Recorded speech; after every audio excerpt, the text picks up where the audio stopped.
ओम नमो नारायण। श्रीमन नारायण नारायण हरि हरि। आज हम आपको सुनाने वाले हैं माघ मास महात्म का 19वां अध्याय। आप लोग जरूर सुनिए और वीडियो को लाइक एंड कमेंट जरूर कीजिए। वह पांचों कन्याएं इस प्रकार विलाप करती हुई बहुत देर तक प्रतीक्षा करके अपने घर लौटी। जब घर में आई तो माताओं ने कहा, इतना विलम्ब तुमने क्यों कर दिया? तब कन्याओं ने कहा कि हम किन्नरियों के साथ क्रीड़ा करती हुई सरोवर सरोवर पर थी और कहने लगी, आज हम थक गई हैं और जाकर लेट गई। वशिष्ठ जी कहते हैं कि इस प्रकार आशय को छुपाकर वह विरह की मारी पड़ गई। उन्होंने घर में आकर किसी प्रकार की क्रीड़ा नहीं की। वह रात्रि उनको एक युग के समान बीती। सूर्य नारायण के उदय होते ही वह अपने आप को जीवित मानती हुई माताओं की आज्ञा लेकर गौरी पूजन करने वह कन्याएं वहां फिर जाने लगी। उसी समय ब्राह्मण भी स्नान करने के लिए सरोवर पर आया। उसके आने पर कन्याओं ने वाह वाह किया, जैसे कमलनी प्रातः काल सूर्योदय को देखकर कहती है। उसको देखकर उनके नेत्र खुल गए और उस ब्रह्मचारी के पास चली गई। आपस में एक दूसरे का हाथ पकड़कर चारों तरफ से उसको घेर लिया और कहने लगी कि मूर्ख, उस दिन तू भाग गया था लेकिन आज नहीं भाग सकता। हम लोगों ने तुमको घेर लिया है।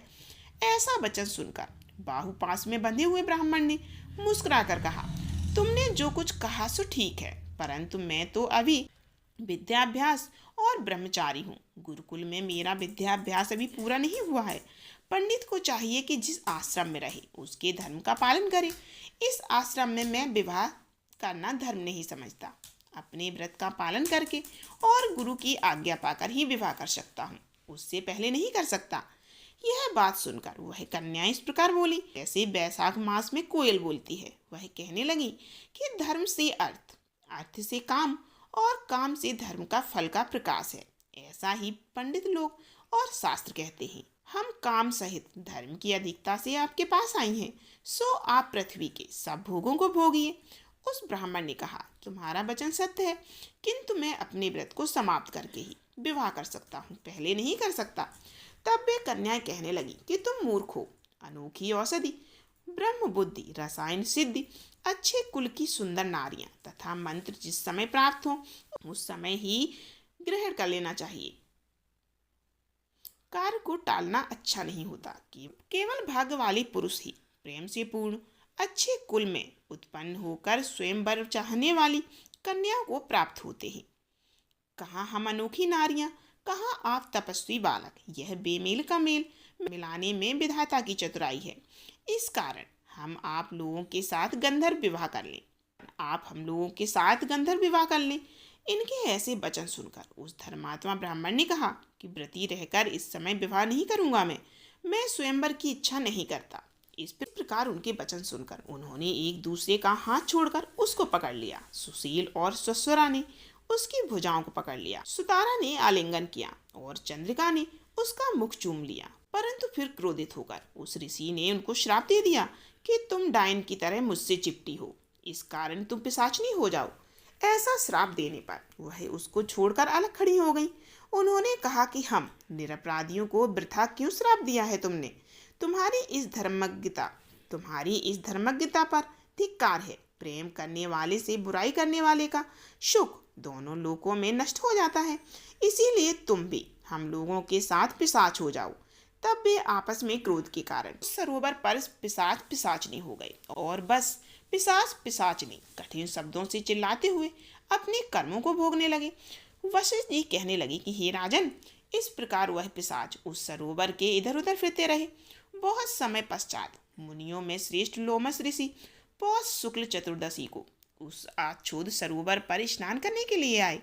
जब क्षुधा से दुखी इन पिशाचों ने उनको देखा तो उनकी हत्या करने के लिए गोल बांधकर उनको चारों तरफ से घेर लिया। वेद निधि ब्राह्मण भी वहां आ गए और उन्होंने लोमस ऋषि को साष्टांग प्रणाम किया। वे पिशाच ऋषि के तेज के सामने ठहर न सके और दूर जाकर खड़े हो गए। वेद निधि हाथ जोड़कर लोमस ऋषि से कहने लगी कि भाग्य से ही ऋषियों के दर्शन होते हैं। फिर उन्होंने गंधर्व कन्या और अपने पुत्र का परिचय देकर सब वृत्तांत सुनाया और कहा कि हे मुनिवर, यह सब ही श्राप मोहित होकर आपके सम्मुख खड़े हैं। आज इन बालकों का निस्तार होगा, जैसे सूर्योदय से अंधेरे का नाश होता है वशिष्ठ जी कहने लगे कि पुत्र के दुख से दुखी हुए वेदनिधि ब्राह्मण के ऐसे वचन सुनकर लोमस ऋषि के नेत्रों में जल भर आया और वेदनिधि से कहने लगे कि मेरे प्रसाद से बालकों को शीघ्र स्मृति पैदा हो, मैं उनका धर्म कहता हूँ, जिससे इसका आपस का ज्ञान विलीन हो जाएगा। यह था माघ मास महात्म का 19 अध्याय। अब हम आपको 20 अध्याय सुना रहे हैं। वेदनिधि कहने लगे कि हे महर्षि, धर्म को जल्दी ही कहिए, क्योंकि श्राप की अग्नि बड़ी दुखकारक होती है।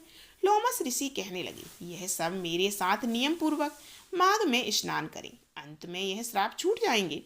मेरा यह निश्चय है, शुभ तीर्थ में माघ स्नान करने से सभी श्राप का फल नष्ट हो जाता है। 7 जन्मों के पाप, इस जन्म के पाप माघ में तीर्थ स्थान पर स्नान करने से नष्ट हो जाते हैं। इस आच्छोद में स्नान करने से अवश्य ही मोक्ष की प्राप्ति होगी। राजसूय और अश्वमेघ यज्ञ से भी अधिक फल देने वाला यह माघ स्नान होता है।